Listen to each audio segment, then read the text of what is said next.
Welcome back to Microsoft Word. To begin with, whenever we open up a document, we always go to View and we make sure that our ruler is turned on. We go to Home and we make sure that we have the Show Hide formatting marks turned on so we can see our line spacing. The first thing we're going to do is notice that the document is in Calibra 11, so we're going to do Control A.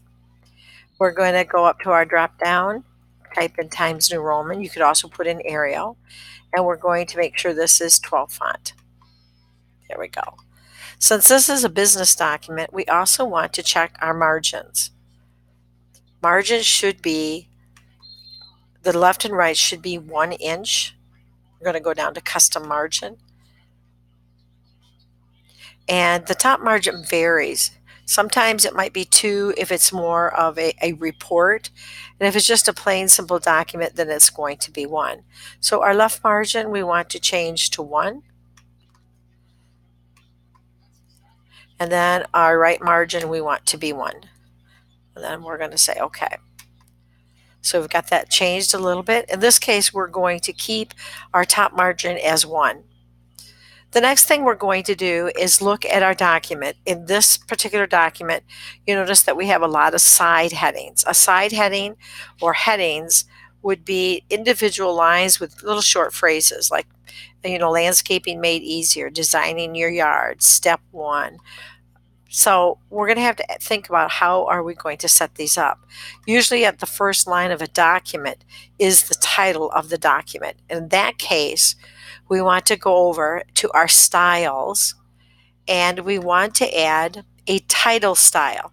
Now, if you notice as we go over this, there is no title style, but we can go down to applied styles. And when that opens, we can type in title and then apply. Now we have the title slide, and now we have the title right here in the document. And usually the title for the first line is usually centered, so we'll center that. Now, here is a side heading. That side heading is not the same as the side heading. These are more steps. These more is a side heading for the steps. So in this case, we're going to triple click on this side heading, and we are going to add the next a heading 1. And as we look in here, we only have a heading 7. So we're going to go to Applied Styles, and notice our heading 1 comes up. So we're going to reapply it. So now we have a heading 1 on this text. Now we also want to include a horizontal line. One of the ways that you can make your document look kind of neat is by inserting a horizontal line. A horizontal line kind of works as a separator. So we're going to go up to our border and we're going to find our horizontal line and select it. Now you notice that we have put that in, and if we click on a horizontal line and then double click, it will open up a horizontal dialog box where we can change our text. We can also change the height and the width. We're going to change the height a little bit and then click OK. So now we have a solid line here. And actually, I'm going to change that to blue to kind of match the heading. All right. Then I can do Control C and then put my cursor at the end of designing your yard and do Control V. And now I have my heading in there. And notice it works as a separation. I'm also going to follow through my document to see if I have any more heading 1s. If I go down the page, here will be another heading 1. So I'm going to triple click on this and I'm going to add my heading 1. And then I can add in my horizontal line. And notice that it is putting in the same type of horizontal line that we put in on the first page. So it keeps it kind of consistent. I'm going to backspace and get rid of those particular hard returns because we don't need them. All right, and I'm going to keep going down. And then this landscaping tools is not really a side heading. It's more connected with the text underneath it. So we're not going to make that into a side heading. All right. So we've got our side heading set up. And then now we want to put in another heading. So here we're going to put in heading 2. So I'm going to go up here and notice that I don't have a heading 2. So I can go here and then do my applied styles and put in heading 2 and apply it. The other thing I want to do is I'm going to go to my line spacing. If I put my cursor over my icon, I'll get the line tip, and I want to go down and say add space after paragraph. Then I'm going to put my cursor right on the line, go up to my Format Painter tool, double click, and I want to copy that same heading to each of my steps. There we go. And then we have step 4. To get out of my Format Painter tool, I just hit escape. So now I have my heading set up. And if you notice, there is a little difference between the space between this last paragraph and step 2 and this paragraph. So I'm going to triple click on that, and I'm going to go to my line spacing, and I'm going to go here where it says line spacing options, and we're going to change the before to 12, and then click on OK. And then I'm going to do my Format Painter tool again to get the right spacing so it's consistent. I want to make sure I have all of them. I'm going to hit escape. All right, so now we know how to use our headings. I'm going to come up here and I'm going to delete those extra spaces, those hard returns. I'm going to triple click on General Appearance, and I'm going to come up to my styles again, and you notice that I have a strong. So I can add a strong here. I'm going to click on my double Format Painter tool, then click on trunk, click on gown.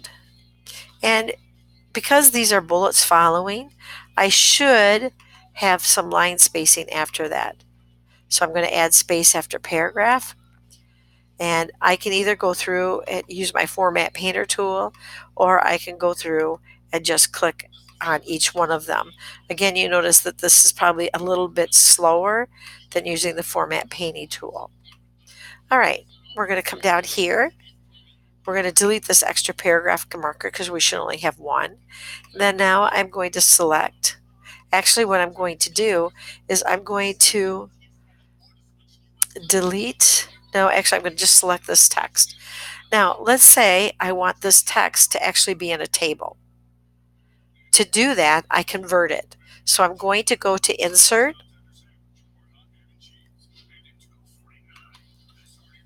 and I'm going to go to my table icon, and then instead of setting Insert Table, I'm going to say Convert Text to Table.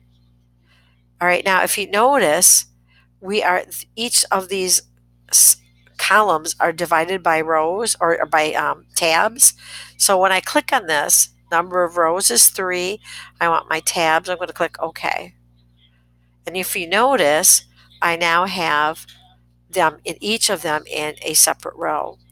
Now I can add a design by going to Table Tools Design, and I can select a particular design. And again, it's just what you want. All right. Then I can go to Layout, and I'm going to look for my auto fit, and I want auto fit contents. I'm going to click on that, and you notice it tightens the spacing up.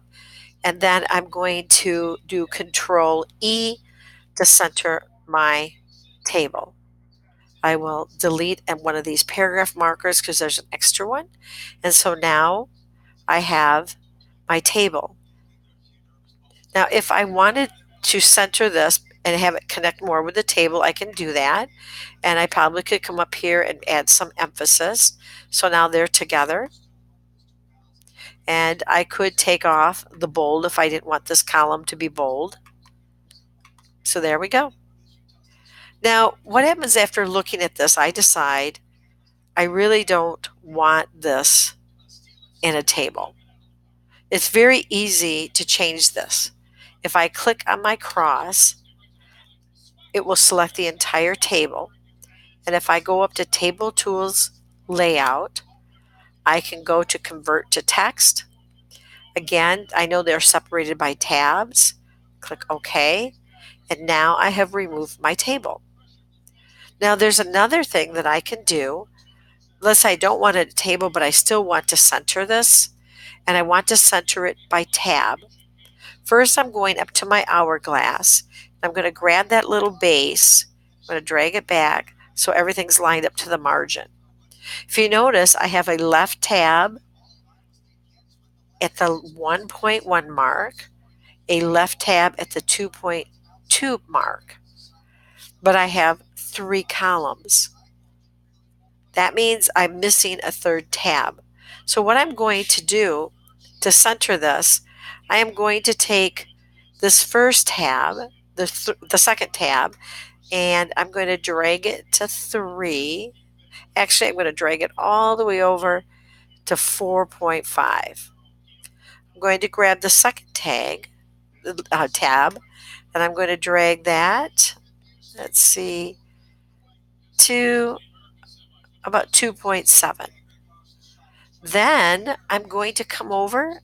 I still want my left tab. Remember, these are my left tabs. I'm going to come over here, and I'm going to click on maybe 1.3 and put a tab in there. Oh, come on. Let me see. I'm going to click on left tab, and then I'm going to put it in here. Oh, it just doesn't want to go in. There we go. All right. Unfortunately, this is a center tab, so I'm going to drag that out because we really want a left tab. So I just got to keep clicking on this until I get my left tab back. There it is. And then I can come up here and click on 1.2. There I go. Now you notice it's still not lining up by my tabs, but if I put my cursor in front of garden and hit the tab key, you notice now the garden lines up with this tab, garden rakes line up with this tab, and spades line up with this tab. So then I'm going to put my planting tool, I'm put my cursor in front of planting tools, hit a tab. I'm going to do garden, tab. So you notice I'm tabbing all the way down. How do I know they are tabs? Because these arrows indicate tabs. So now I have these set up, and I might look at this and say, well, this is not quite where I want it to be. If I click on front of garden rakes and hold my Alt key down, I can select all of them and then come up here and move my left tab to maybe 3. Still not quite where I want it. Maybe there. And then I can also add color by just doing my Alt drag down each column. Sorry. And I can add color separately for each of my columns. So here is another advanced feature that you might not be aware of on using tabs.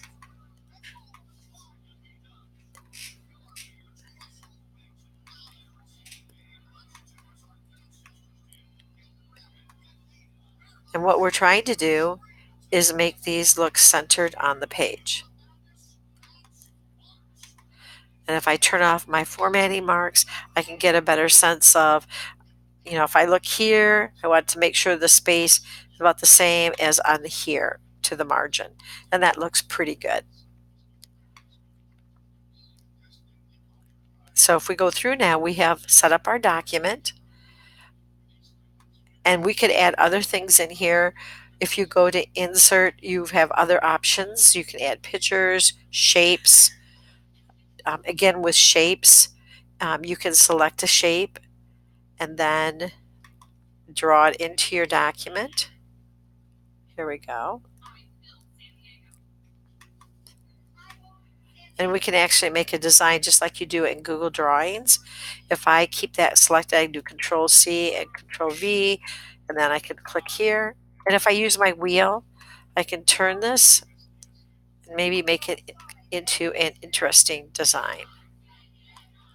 I can group by selecting the first one and then selecting the second one. There we go. It's just not letting me do right clicking. It's a little slow. And I can group just like I do in Google Drawings. So now I have a shape. All right. You can also go to design. You have different features on the design tab that you can use, such as watermarks, page color borders. Layout is where you can change your orientation, margins. So there's all these different things that you can use. When you do your chapter 3 exercise, try to use as many of these skills as you can so that you know how to use them. That's it for now, and have fun working on adding new ideas into your document.